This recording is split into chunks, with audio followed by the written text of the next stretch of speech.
Le 9 mai dernier, le peuple Batanga a célébré le Maï 2025 sous le signe Maï Mamadiba, la mère, notre mère. Plus qu'une fête, cette journée est une affirmation d'identité, une réappropriation du passé et une transmission des valeurs. Le moment le plus attendu, le plongeon royal, un geste ancestral qui inscrit la mémoire du peuple dans les flots de son histoire. Voilà, le bain que vous voyez, c'est un bain populaire qui est symbolique, qui est aussi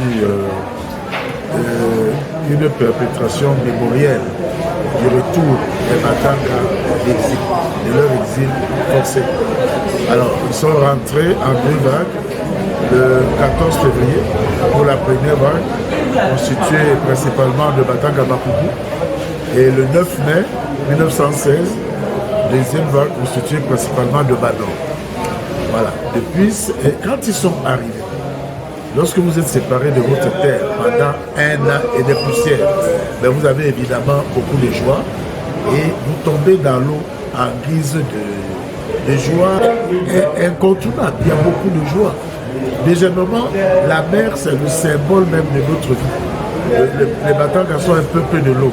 Et leur mère, c'est pour ça qu'il y a le terme de cette année, la mère, notre mère. La mère M-E-R, notre mère M-E, accent grave M-E. Parce que la mer est tout pour les Batangas, pour les peuples de l'eau.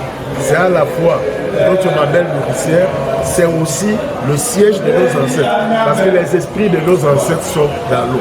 Donc c'est plein de symboles du retour et de toute la symbolique dont je viens de parler. Cette année, le Maï 2025 a pris une tournure mémorielle forte. Lors de la parade, le délégué régional des arts et de la culture du Sud a relayé le message du ministre de la Culture. Il est temps de répertorier les objets sacrés Batanga emportés durant la colonisation. Une initiative qui pourrait ouvrir la voie à leur restitution et inscrire une nouvelle étape dans la réappropriation de l'histoire. Pendant la Première Guerre mondiale, le peuple Batanga a certainement perdu leur richesse patrimoniale ou alors leur patrimoine culturel ou des objets culturels qui ont certainement été emportés de manière illicite.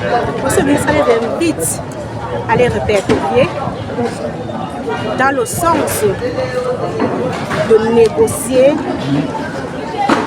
leur recours, le rapatriement de ces biens culturels.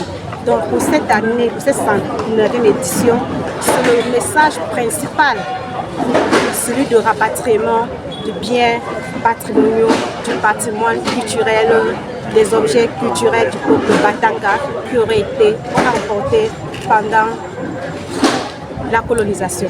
Entre célébration et mémoire, le Maï 2025, 109e édition, a inscrit une nouvelle page dans l'histoire du peuple Batanga. Un rite perpétué, une identité réaffirmée et une revendication qui résonne à travers les siècles.